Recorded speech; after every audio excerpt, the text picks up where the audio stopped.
বিসমিল্লাহির রহমানির রহিম।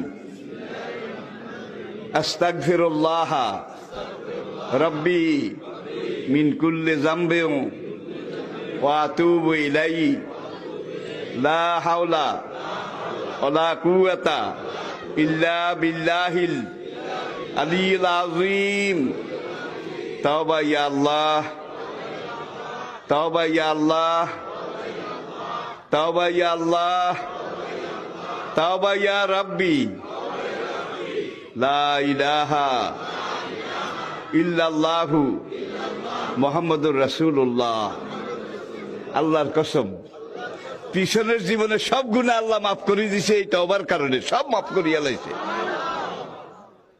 আর কিছু কিছু টেন্ডল আছে, কেন্ডা আছে, গুনাহ তো করতে আসি, হুজুরে যখন কইছে অন তওবা করি কিছু ছাড়াই হালাই, কাজ বেনে আবার শুরু করিও,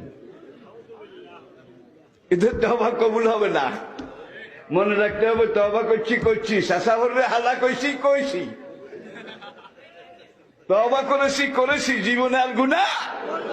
এই নিয়ত নিয়ে, এই প্রস্তুতি নিয়ে তওবা করতে হবে। নবী বলেন আত-তাইবু মিনাজ যামবি কামান লা যামবা লাহু। এইভাবে যে তওবা করেছে আল্লাহ এমন ভাবে মাফ করে দিয়েছেন যেন তার জীবনে কোনো গুনাহ নাই।